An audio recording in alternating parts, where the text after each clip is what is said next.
முக்கியமான அப்டேட் வந்திருக்கு. என்ன அப்படின்றத தான் நம்ம பார்க்கலாம். ஸோ முழுமையான பயிர்க்கடன் தள்ளுபடி யாருக்கு வழங்கப்படும்? பயிர்க்கடன் தள்ளுபடியில் போராட்டத்தில் ஈடுபட்ட நாகை விவசாயி ஒருவர் மரணம் அடைஞ்சிருக்காரு. பயிர்க்கடன் தள்ளுபடி அப்படின்ற திட்டத்தை முதல்வர் விஜய் அவர்கள் ஏன் இவ்வளவு கம்மியாக தொடங்கி வச்சிருக்காரு? மறு அறிவிப்பு வருமா? ஸோ இந்த யூகங்களுக்கு அடிப்படையில் இந்த பயிர்க்கடன் தள்ளுபடி எந்த அளவுக்கு இந்த திட்டத்தை நடைமுறையில் சாத்தியமாக்க போகிறாங்க? முதல்வர் விஜய் அவர்கள் பயிர்க்கடன் தள்ளுபடி முதல் கட்டமாக 50,000 சொன்னார், இரண்டாம் கட்டமாக 75,000 சொன்னார், மூன்றாம் கட்ட அறிவிப்பு ஜூலை 15ஆம் தேதி வெளியிடுவார் அப்படின்ற மாதிரி எதிர்பார்ப்புகள் போயிட்டுருக்கு. ஸோ இதை எல்லாமே அனலைஸ் பண்ணி நாம் ஒரு டீட்டெயிலான ரிப்போர்ட்டை தான் இந்த ஒரு வீடியோவின் வாயிலாக நம்ம பார்க்குறோம். ஸோ நீங்கள் நம்முடைய சேனலை முதல் முறையாக பார்க்குறீங்க அப்படின்னா மறக்காமல் ஒரு சப்ஸ்கிரைப் பெல்ல கிளிக் வச்சுக்கோங்க. ஸோ டேட்டா அனாலிசிஸ் பிரகாரம் பார்த்தீங்கன்னா அந்த பயிர்க்கடன் தள்ளுபடியில் 14.48 லட்சம் பீப்புள் பார்த்தீங்கன்னா தகுதியானவர்களாக தற்சமயம் தேர்ந்தெடுக்கப்பட்டிருக்கிறார்கள். ஸோ இந்த 14.48 லட்சம் பீப்புள்ஸ்க்கு பயிர்க்கடன் தள்ளுபடியை முதல்வர் விஜய் அவர்கள் வழங்க இருக்கிறாரு.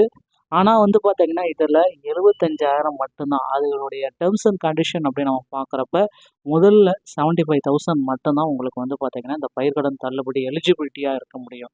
ஸோ இப்போ 75,000க்கு கீழே இருந்தால் உங்களுக்கு தள்ளுபடி, 75,000க்கு மேலே போச்சுன்னா வெறும் 35,000 தான் உங்களுக்கு தள்ளுபடி அப்படின்றத கொடுத்துருக்காரு. ஒரு விவசாயி, ஒரு சின்ன விவசாயி ஒரு கிராமத்தில் ஒரு 85,000 கடன் வாங்கிட்டார். ஆனால் அவரால் கட்ட முடியல. 35,000 தான் கொடுக்குறாங்க, மீதி 50,000 எங்கே? ஸோ அவரால் கட்ட முடியல. ஸோ இந்த பயிர்க்கடன் தள்ளுபடி அப்படின்ற ஸ்கீமே அந்த விவசாயிக்கு பயன்படாமல் போயிடுச்சு. ஸோ இது எல்லாமே கருத்தில் கொண்டு தான் இந்த பயிர்க்கடன் தள்ளுபடியை இந்த ஸ்கீமை மாற்றி அமைக்கணும் அப்படின்ற மாதிரி முதலமைச்சர்கிட்ட விவசாயிகள் கோரிக்கைகள் மேலே லட்சக்கணக்கான கோரிக்கைகளை வச்சுருக்காங்க. ஸோ இவர்களுடைய கோரிக்கைகளை முதல்வர் விஜய் அவர்கள் எந்த அளவுக்கு ஏற்க போகிறாரு, எதை பற்றி இதில் முக்கியமாக சட்டமன்றத்துடைய பட்ஜெட் கூட்டத்தொடரில் பயிர்க்கடன் தள்ளுபடிக்கு மறு ஒதுக்கீடு செய்வாரா மாட்டாரா அப்படின்றது தான் இப்போ கேள்விக்குறியாக இருக்குது. தமிழக அரசு அளித்த வாக்குறுதியின்படி கூட்டுறவு பயிர்க்கடனை முழுமையாக தள்ளுபடி செய்ய வேண்டிய தொடர் போராட்டத்தில் ஈடுபட்டு வந்த நாகை விவசாயி வேதனை இந்த மரணம். ஸோ நாகப்பட்டினம் தலைமன்னார் அருகே பிரிஞ்சவனை சேர்ந்தவர் இவர்.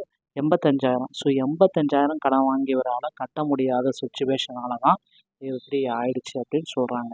ஸோ உண்மையான தகவல் விரைவில் வெளியாகும், பொறுத்து தான் நம்ம பார்க்கலாம். பயிர்க்கடன் தள்ளுபடியை குறித்து முதல்வர் விஜய் அவர்கள் மறு அறிவிப்பு ஒன்றை விரைவில் வெளியிட்டிருக்காருங்க. அந்த மறு அறிவிப்பு எப்படி இருக்கும், எதை மாதிரி அதை பேஸ் பண்ணி விவசாயிகள் எப்படி அதில் பயன்பட இருக்கிறார்கள்? ஒருவேளை மறு அறிவிப்பு அப்படின்றது இந்த செகண்ட் அந்த தேர்ட் ஒப்பீனியன். ஸோ ஓகேங்களா. ஸோ மூன்றாம் கட்ட பட்டியல், ஓகேங்களா. அந்த மூன்றாம் கட்ட பட்டியலை டிக்ளேர் பண்ண போகிறாரு முதல்வர் விஜய் அவர்கள். ஸோ அந்த டிக்ளரேஷன் அப்படின்னு நம்ம பார்க்குறப்ப எப்படி இருக்கும்? ஸோ ஃபர்ஸ்ட் ஆஃப் ஆல் அந்த 75,000 பார்த்தீங்கன்னா மாற்றி அமைக்க போகிறாங்க. ஸோ 1,00,000 அட்லீஸ்ட் ஒரு விவசாயி 5 ஏக்கர் உள்ள வச்சுருந்தாரு அப்படின்னா 1,00,000 அவங்களுக்கு கொடுக்கணும். ஸோ அதுக்கு மேலே இருந்தாலும் அந்த 5 ஏக்கருக்கு மேலே இருந்தால் 50%, 50,000.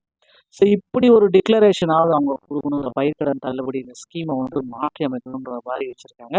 அட்லீஸ்ட் 1,00,000 இருக்கணும். ஏன்னா இது மகாராஷ்டிராவில் இந்த திட்டம் பார்த்தீங்கன்னா அந்த ஸ்கீமு 36,000 கோடி ரூபாய் அளவில் பார்த்தீங்கன்னா அந்த பயிர்க்கடன் தள்ளுபடி ஸ்கீம் மகாராஷ்டிராவில் ஆக்டில் இருக்குது.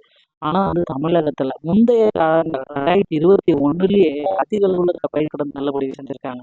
இப்போ அப்கிரேடட் ஆயிருக்கு. டிவிக்கு ஆட்சி வந்துருக்கு. ஸோ வெறும் 5,900 கோடி எந்த அளவுக்கு இந்த பயிர்க்கடன் தள்ளுபடி விவசாயிகள் மத்தியில் ஒரு சிறந்ததாக இருக்கும் அப்படின்றது தெரியல. ஸோ எவ்வளோ அப்கிரேட் வந்தாலும் விவசாயிகளுக்கு அப்கிரேட் கிடைக்கலையே நிறைய பேர் கோபத்தில் இருக்காங்க. ஸோ அந்த கோபத்தோடைய ஒரு மறுதாக்கத்தை முதல்வர் விஜய் அவர்கள் வெளியிடுவார் அப்படின்றத எதிர்பார்க்கலாம். ஸோ நிச்சயமாக அந்த பயிர்க்கடன் தள்ளுபடியில் நியூ அப்டேட்டை நம்ம விரைவில் எதிர்பார்க்கலாங்க. இந்த ஒரு வீடியோ உங்களுக்கு பிடிச்சிருந்தா நீங்கள் நம்முடைய சேனலோட இணைந்திருங்க. நன்றி, வணக்கம்.